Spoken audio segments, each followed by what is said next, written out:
Hello everyone, study with वैशेषिक में आप सभी का स्वागत है। तो लास्ट वीडियो में हम लोगों ने बंगाल के गवर्नर जनरल के बारे में देख लिया था। तो उसी को हम लोग आज इस वीडियो में कंटिन्यू करेंगे। जो हम लोग आज स्टार्ट करेंगे वो है भारत के गवर्नर जनरल। ठीक है, तो चलिए आइए स्टार्ट करते हैं। जो सबसे पहला हो जाएगा वो हो जाएगा आपका विलियम बेंटिक। इसका कार्यकाल 1828 से लेकर 35 तक रहा था। ठीक है, और ये भारत का प्रथम गवर्नर जनरल था। भारत का प्रथम गवर्नर कौन था? भारत का प्रथम गवर्नर जनरल किसको बनाया गया था? विलियम बेंटिक को। ये प्रश्न कई बार पूछा एग्ज़ाम में।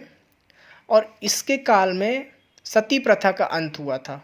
इसने ही असल में सती प्रथा का अंत किया था। लॉर्ड विलियम बेंटिक के द्वारा सती प्रथा का अंत किया गया था। अगला है, इसके काल में द्वितीय चार्टर एक्ट आया था। जो इम्पॉर्टेंट है चार्टर एक्ट, हम लोग आने वाले वीडियोस में देखेंगे अलग से ही।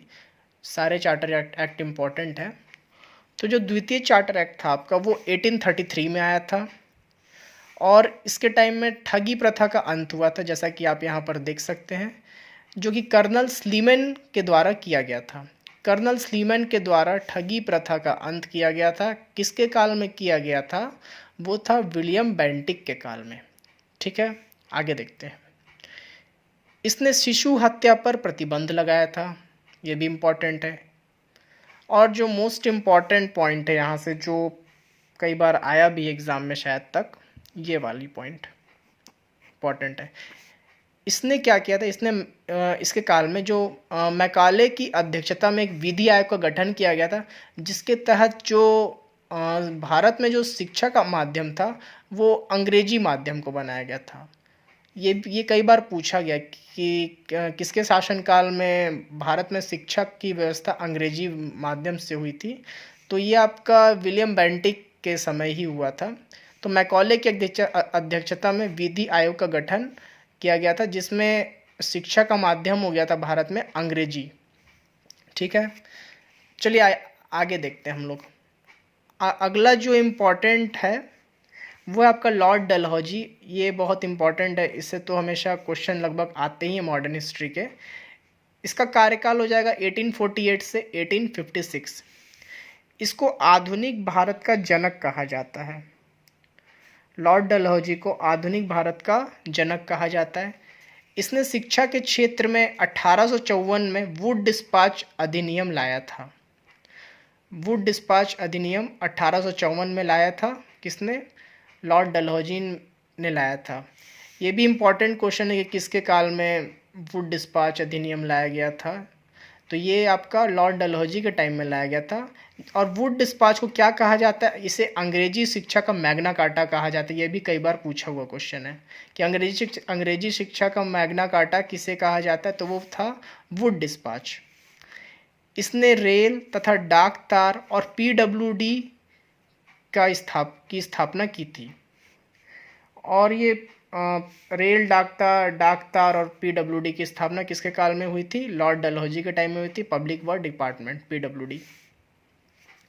और जो अगला जो इम्पोर्टेंट है वो, इसने 1848 में हड़प नीति, जो कि डॉक्ट्रिन ऑफ लैप्स कहा जाता है इसको, ये भी कहा जाता है। ये भी बहुत इम्पॉर्टेंट है। ये भी कई बार पूछा गया है कि हड़प नीति किसके द्वारा लाया गया था। ये लाया गया था आपका लॉर्ड डलहौजी के टाइम में। अब हड़प नीति क्या थी कि इसके तहत क्या था कि जो भारत के जो रियासत थे उसका विलय मतलब ब्रिटिश साम्राज्य में किया जाता था। तो बहुत सारे रियासतों का विलय हुआ था। जो सबसे पहले जो विलय हुआ था हड़प नीति के तहत, वो सतारा का विलय हुआ था। ये लॉर्ड डलहौजी के टाइम में ही हुआ था। हड़प नीति के तहत सबसे पहले विलय जिसका हुआ था ब्रिटिश साम्राज्य में, वो था सतारा। अगला देखते हैं, चलिए। इसने पंजाब पर अधिकार कर कोहिनूर का हीरा इंग्लैंड भेजा था। पंजाब पर अधिकार कर कोहिनूर का हीरा इंग्लैंड भेज दिया था। किसने? लॉर्ड डलहौजी के टाइम, लॉर्ड डलहौजी ने किया था। अब अगला हम लोग देखेंगे भारत के वाइसराय। हम लोगों ने अभी भारत के गवर्नर जनरल के बारे में देख लिया। जो दो इम्पॉर्टेंट है आपके, एक है विलियम बेंटिक, दूसरा है लॉर्ड डलहौजी। अब हम लोग देखेंगे भारत के वाइसराय। जो सबसे पहला आ जाएगा आपका वो होगा लॉर्ड कैनिंग। इसका कार्यकाल 1856 से 1862 तक रहेगा। ये भारत का प्रथम वाइसराय था। लॉर्ड कैनिंग भारत का प्रथम वाइसराय। एक क्वेश्चन कई बार आया कि भारत का प्रथम वाइसराय कौन था, तो वो था लॉर्ड कैनिंग। इसके टाइम में 1857 का एक महान विद्रोह हुआ था। जैसा कि आपको पता ही होगा, ये कार्यकाल से ही समझ में आ रहा है कि 1857 का महाविद्रोह किसके टाइम में हुआ था, तो वो लॉर्ड कैनिंग के समय ही हुआ था। इसके टाइम में एक संधि हुई थी जिसके तहत क्या किया गया था कि ईस्ट इंडिया कंपनी को समाप्त कर दिया गया था, और वो संधि का नाम था इलाहाबाद की संधि। तो इलाहाबाद संधि के तहत ईस्ट इंडिया कंपनी की समाप्ति हो गई थी। किसके समय हुई थी? लॉर्ड कैनिंग के समय हुई थी। चलिए अब आगे देखते हैं। अगला वाइसरॉय आपका आएगा लॉर्ड एल्गिन। लॉर्ड एल्गिन आएगा। इसका कार्यकाल 1862 से 1863 रहेगा। इसके टाइम में एक आंदोलन होगा जिसका नाम है वहाबी आंदोलन। वहाबी आंदोलन होगा इसके टाइम में, और इसका केंद्र क्या रहता है? इसका केंद्र रहता है पटना। वहाबी आंदोलन का केंद्र क्या था? पटना था। और ये किसके समय हुआ था? लॉर्ड एल्गिन के टाइम में हुआ था। अगला वाइसराय आता है आपका लॉर्ड मेयो। लॉर्ड मेयो ये बहुत इंपॉर्टेंट है, और यहाँ से भी प्रश्न उठते हैं लॉर्ड मेयो से। इसका कार्यकाल 1869 से 72 तक था। इसके काल में भारत का प्रथम जनगणना हुआ था। प्रथम जनगणना का कार्य भारत में किसके काल में हुआ था? लॉर्ड मेयो के शासनकाल में हुआ था। लेकिन ये जनगणना जो थी ये पूर्ण रूप से नहीं हो पाई थी, और जो पूर्ण रूप से हुई थी वो हम आगे जो वाइसरॉय आएगा उसके में देखेंगे। असल में वो लॉर्ड रिपन के टाइम में हुआ था, उसे हम लोग अभी आगे देखेंगे। तो चलिए अब हम लोग अभी लॉर्ड मेयो में ही देखते हैं। प्रथम जो जनगणना हुई थी वो लॉर्ड मेयो के शासनकाल में हुई थी, और ये एकमात्र ऐसा गवर्नर जनरल था जिसकी हत्या भारत में हुई थी। और कहाँ हुई थी? अंडमान में इसकी हत्या कर दी गई थी एक अफगानी सैनिक के द्वारा। एक अफगानी सैनिक के द्वारा इसकी हत्या कर दी गई थी अंडमान में। किसकी? लॉर्ड मेयो की। अगला है आपका लॉर्ड लिटन। ये बहुत इंपॉर्टेंट है। असल में लॉर्ड लिटन और ये लॉर्ड रिपन दोनों इंपॉर्टेंट है, यहाँ से क्वेश्चन आते ही हैं।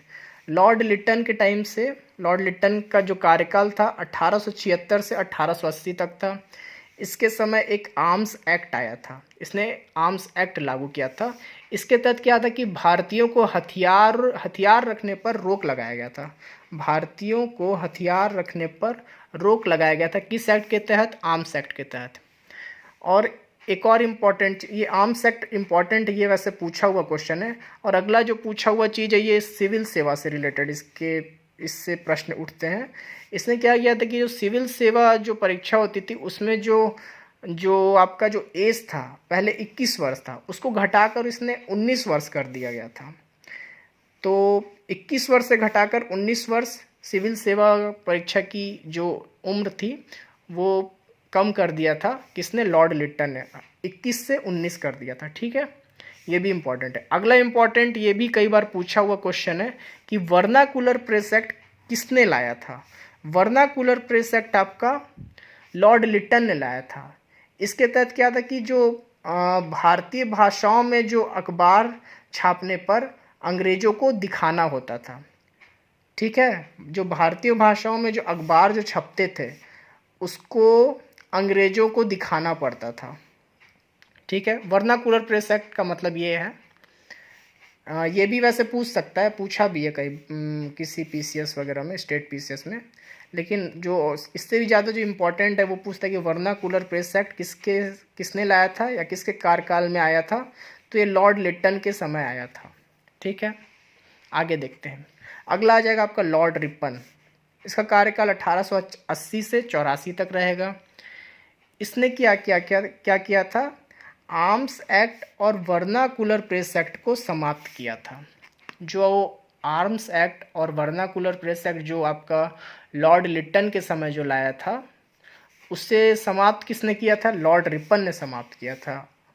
ठीक है, ये दोनों एक्ट को इसने समाप्त कर दिया था। आर्म्स एक्ट और वर्नाकुलर प्रेस एक्ट को समाप्त किया था। और इसने क्या किया था कि जो सिविल सेवा की जो एज थी वो 19 वर्ष से बढ़ाकर 21 वर्ष कर दी थी। ये भी इम्पॉर्टेंट है, दोनों इम्पॉर्टेंट है असल में, ये आर्म्स एक्ट वाला और ये सिविल सेवा वाला। अब एक अगला इम्पॉर्टेंट जो मोस्ट इम्पॉर्टेंट है, बोल लीजिए आप इसे, जो 1881 में जो भारत में जो प्रथम जनगणना जो हुआ था पूर्ण रूप से इसी काल में हुआ था। अगर आपसे पूछे कि भारत में प्रथम जनगणना किसके काल में हुई थी तो वो हो जाएगा उसका आंसर लॉर्ड मेयो। अगर ये पूछे कि पूर्ण रूप से भारत में जनगणना किसके काल में हुई थी तो वो हो जाएगा आपका लॉर्ड रिपन। ये भी क्वेश्चन कई बार पूछा हुआ है। इसके समय एक और जो इम्पोर्टेंट जो पॉइंट है ये पूछता है, ये भी कई बार पूछा गया है कि इसके समय इल्बर्ट बिल जो था वो पारित किया गया था। अंग्रेजों ने इसका विरोध किया था, वो इसलिए किया था क्योंकि भारत में जो यहाँ के जो न्यायाधीश थे वो इस बिल के तहत क्या था ना कि अंग्रेजों पर भी वो कार्रवाई कर सकते थे, इसलिए अंग्रेजों ने इसका विरोध किया था। बाद में इस बिल को वापस भी ले लिया गया था, इल्बर्ट बिल को रिपन ने। तो अभी उतना डिटेल में जाने की ज़रूरत नहीं है, बस आपको ये जानना है कि इल्बर्ट बिल किसके समय आया था, तो वो लॉर्ड रिपन के समय आया था। और किससे रिलेटेड था कि आपका जो भारत के जो न्यायाधीश थे वो अंग्रेजों पर भी अब वो थोड़ा कार्रवाई कर सकते थे, इससे रिलेटेड था, ये इम्पॉर्टेंट है। अगला आ जाएगा आपका वाइसराय लॉर्ड डफरिन। इसका कार्यकाल होगा 1884 से 1888।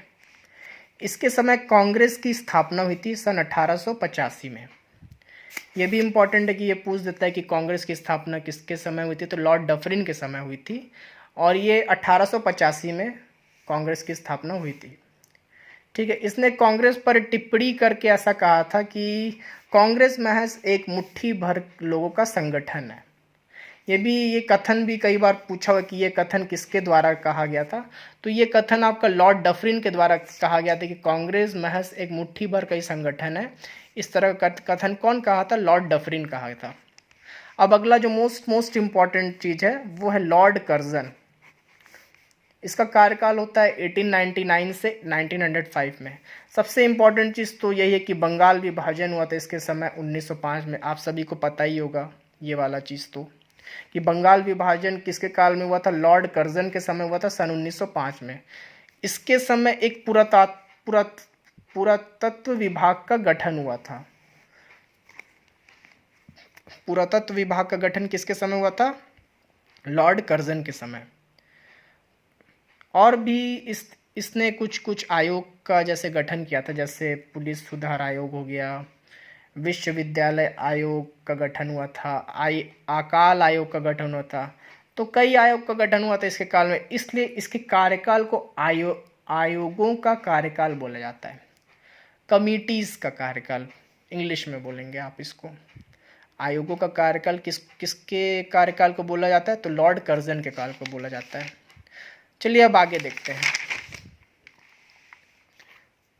आगे आपका जो वाइसराय आएगा वो आएगा मिंटो द्वितीय। मिंटो द्वितीय आएगा। इसका कार्यकाल आपका 1905 से लेकर 1910 तक होगा। इसके समय जो इम्पोर्टेंट पॉइंट जो एग्ज़ाम से आ सकता है वो है मुस्लिम लीग का स्थापना हुआ था इसके समय 1906 में। तो मुस्लिम लीग का स्थापना सबसे पहले तो क्वेश्चन यही उठ जाता है कि मुस्लिम लीग का स्थापना कब हुआ था, तो 1906 में हुआ था। किसके काल में हुआ था, तो मिंटो द्वितीय के काल में हुआ था। और जो इसके समय एक और चीज़ है जो इम्पोर्टेंट है, मार्ले मिंटो सुधार अधिनियम। ये भी कई बार पूछा हुआ है। इससे 2-3 तरह के प्रश्न बन सकते हैं कि सबसे पहले ये पूछ सकता है कि मार्ले मिंटो सुधार अधिनियम किस ईयर में आया था, तो 1909 में आया था। किसके समय आया था, तो मिंटो द्वितीय के समय आया था। और ये मार्ले मिंटो सुधार अधिनियम क्या चीज़ से रिलेटेड था, ये इसमें क्या मांग उठी थी कि मुसलमानों के लिए पृथक निर्वाचन की मांग उठी थी। तो मुसलमानों के लिए पृथक निर्वाचन की बात कब हुई थी, तो मार्ले मिंटो सुधार अधिनियम में हुई थी। और इस चीज़ को स्वीकार कब किया गया था, वो स्वीकार आपका किया गया था 1916 के लखनऊ अधिवेशन में हुआ था। तो ये मुसलमानों के लिए जो पृथक निर्वाचन था ये 1916 के लखनऊ अधिवेशन में स्वीकार किया गया था। ये भी इम्पोर्टेंट है। अगला आएगा आपका हार्डिंग द्वितीय वाइसराय। अगला वाइसराय आ जाएगा हार्डिंग द्वितीय, जो 1910 से लेकर 1916 तक रहेगा। इसके समय बंगाल विभाजन को रद्द किया गया था। बंगाल विभाजन रद्द हो गया था। एक पॉइंट यहाँ से बनता है क्वेश्चन का। और एक इम्पॉर्टेंट चीज़ होगा इसके टाइम में, भारत की राजधानी दिल्ली होगी। ये भी इम्पॉर्टेंट है कि किसके कार्यकाल में भारत की राजधानी दिल्ली हो गई थी। और ये डेट भी इम्पॉर्टेंट है, 1 जनवरी 1912 में। किसके काल में हुआ था? हार्डिंग द्वितीय के काल में। और इसके समय प्रथम विश्व युद्ध हुआ था। ये भी इम्पॉर्टेंट है कि प्रथम विश्व युद्ध किसके समय हुआ था? हार्डिंग द्वितीय के समय। इस टाइम जो वाइसराय था भारत का वो हार्डिंग द्वितीय था। अगला इम्पॉर्टेंट है लॉर्ड रीडिंग। इसका कार्यकाल 1921 से 26 तक रहेगा। इसके समय एक इम्पॉर्टेंट जो घटना थी, चौरा चौरी कांड, इम्पॉर्टेंट है, कई बार पूछा हुआ है। और ये हुआ कब था? 1922 में हुआ था। 5 फरवरी 1922 को हुआ था। शायद डेट यही था मेरे ख्याल से। और ये आपका गोरखपुर यूपी में हुआ था, उत्तर प्रदेश यूपी। 1922 में गोरखपुर यूपी में क्या हुआ था? चौरा चौरी कांड हुआ था। और ये आपका लॉर्ड रीडिंग के समय हुआ था। ठीक है। और इसी चौरा चौरी कांड के चलते महात्मा गांधी ने जो असहयोग आंदोलन था उसको 1922 में समाप्त कर दिया गया था। असहयोग आंदोलन असल में ये भारत का प्रथम जन आंदोलन था जो 1920 में लाया गया था। इसको हम लोग आगे डिस्कस करेंगे, मैं आपको अभी शॉर्ट में बता देता हूँ।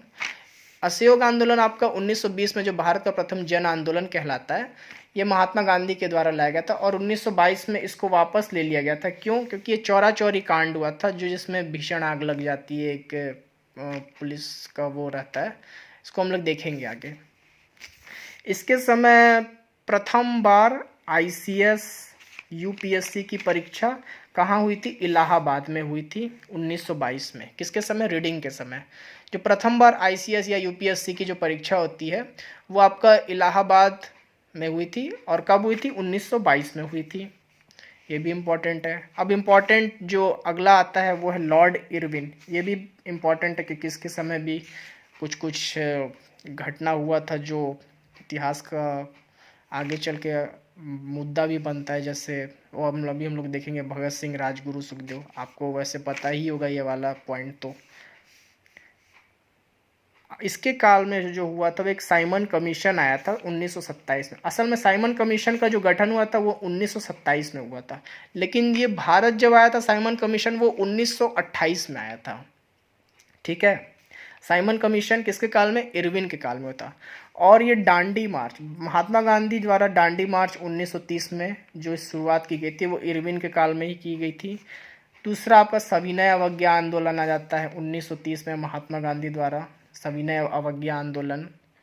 और ये आपका लॉर्ड इरविन के समय आया था। और जो अगला इम्पोर्टेंट है प्रथम तथा द्वितीय गोलमेज सम्मेलन, इसके काल में हुआ था इरविन के समय। यहाँ से सारे पॉइंट इम्पोर्टेंट है लॉर्ड इरविन के। ये भी दांडी मार्च, प्रथम व द्वितीय गोलमेज सम्मेलन, ये सारे इम्पोर्टेंट हैं। इसके समय जैसे एक और चीज़ है गांधी इरविन समझौता, इसी को लेके अक्सर मुद्दा बना रहता है। ये इनकी फांसी जो हुई थी भगत सिंह, राजगुरु, सुखदेव, इसको हमेशा इतिहास के अलग अलग जो इतिहासकार थे अपना अपना मत देते हैं। तो वो अभी हम लोग उधर नहीं जाएंगे। इम्पॉर्टेंट चीज़ जो है किसके काल में हुआ था वो इरविन के समय था। तो गांधी इरविन समझौता आपका लगभग 5 मार्च 1931 को होता है। इसमें बहुत तरह के कुछ मांग गांधी जी इरविन के सामने रखते हैं। अब वो हम लोग वहाँ पर अभी वो सब पॉइंट नहीं देखेंगे। और लेकिन बाद में क्या होता है कि 23 मार्च 1931 को जो है भगत सिंह, राजगुरु और सुखदेव की फांसी हो जाती है। इसके लगभग 18 दिन बाद जो भगत सिंह, राजगुरु और सुखदेव थे उनको फांसी हो जाती है। ठीक है। अब आगे का वाइसरॉय हम देखते हैं क्या इम्पोर्टेंट है। अब आगे आपका आएगा लॉर्ड वेलिंगटन। लॉर्ड वेलिंगटन, इसके समय होता है तृतीय गोलमेज सम्मेलन। तृतीय गोलमेज सम्मेलन किसके टाइम में होता है? लॉर्ड वेलिंगटन के समय होता है। और सांप्रदायिक पंचांग की घोषणा की जाती है किसमें? तृतीय गोलमेज सम्मेलन में। जो प्रथम और द्वितीय गोलमेज सम्मेलन था आपका लॉर्ड इरविन के समय हुआ था, लेकिन अगर तृतीय गोलमेज सम्मेलन पूछे तो लॉर्ड वेलिंगटन के समय हुआ था। और इसमें क्या उठती है, सांप्रदायिक पंचांग की घोषणा। सांप्रदायिक पंचांग की घोषणा, ये यहाँ पे की होगा, को लिख दिया है मैंने। सांप्रदायिक पंचांग की घोषणा होती है। और एक और इम्पॉर्टेंट पॉइंट है कि भारत शासन अधिनियम 1935 में भारत शासन अधिनियम 1935 पारित किया जाता है। किसके टाइम में, लॉर्ड वेलिंगटन के समय होता है। अगला इम्पॉर्टेंट है लॉर्ड लिनलिथगो। ये भी इम्पॉर्टेंट है क्योंकि इसके समय आपका दो ठो मेन जो एक प्रस्ताव, एक आंदोलन जो आता है एग्ज़ाम में, वो पूछ देता है। इसका सबसे पहले कार्यकाल देखते हैं, वो है 1936 से 1943। इसके समय 1937 में प्रांतीय चुनाव हुआ था। और अगला जो है वो द्वितीय विश्व युद्ध भी इसी के समय हुआ था, लॉर्ड लिनलिथगो में। और जो मोस्ट इम्पॉर्टेंट चीज़ है, जो क्रिप्स प्रस्ताव 1942 में आया था, वो लॉर्ड लिनलिथगो के समय ही आया था। और जो इससे भी ज़्यादा जो इम्पोर्टेंट है, भारत छोड़ो आंदोलन, इसे अगस्त प्रस्ताव भी बोलते हैं, जो 1942 में आया था। ये आपका लॉर्ड लिनलिथगो के समय आया था, भारत छोड़ो आंदोलन अगस्त प्रस्ताव। ठीक है, अब हम लोग आगे देखते हैं। अगला आ जाएगा आपका लॉर्ड वेवेल। इसका 1943 से लेकर 1947 तक रहेगा ये। इसके समय 1945 में शिमला सम्मेलन हुआ था। एक पॉइंट ये है इम्पॉर्टेंट इसमें, लॉर्ड वेवेल के समय शिमला सम्मेलन हुआ था। ठीक है, और 1946 में कुछ चीज़ हुई थी इसके समय। सबसे पहले देखेंगे हम कैबिनेट मिशन। 1946 में जो कैबिनेट मिशन किसके काल में हुआ था, लॉर्ड वेवेल के टाइम में हुआ था। और अंतरिम सरकार का गठन किया गया था और संविधान सभा का भी गठन हुआ था। ये सारे चीज़ें 1946 में ही हुए हैं। कैबिनेट मिशन, अंतरिम सरकार का गठन और संविधान सभा का गठन किसके समय में, लॉर्ड वेवेल के समय में। अगला आता है सबसे जो आखिरी है, लॉर्ड माउंटबेटन, जो 1947 से लेके 1948 तक रहेगा आपका। ठीक है, ये आपका 34वां और अंतिम वाइसराय बोल लीजिए आप इसको, यहाँ पे रहता है। और जैसे आपको यहाँ पे तो ये वाला पॉइंट पता होगा, इसी काल में जो भारत जो होता है वो स्वतंत्र हो जाता है। भारत और पाकिस्तान नाम की दो राज्य, देश को वैसे उस टाइम राज्य ही बोलेंगे जब ऐसा गठन हुआ था, तो दो देश मतलब स्वतंत्र, दो राज्य का सा गठन होता है। तो भारत, दूसरा पाकिस्तान। तो भारत स्वतंत्र होता है किसके काल में, लॉर्ड माउंटबेटन के टाइम में। और ये आखिरी रहता है वाइसराय और 34वें क्रम का रहता है। ठीक है, तो फ्रेंड्स आज के वीडियोस में इतना ही था। अगर आपको वीडियोस अच्छा लगा हो तो अपने स्टडी रिलेटेड ग्रुप में इसे शेयर कर सकते हैं, चैनल को सब्सक्राइब कर सकते हैं। हम लोग अब इसका गवर्नर और गवर्नर जनरल के पार्ट, वाइसराय वाले पार्ट तो अब हो गए हैं। अब नेक्स्ट वीडियो हम आधुनिक भारत का इतिहास का करेंगे। तो आज के लिए इतना ही। Thank you so much.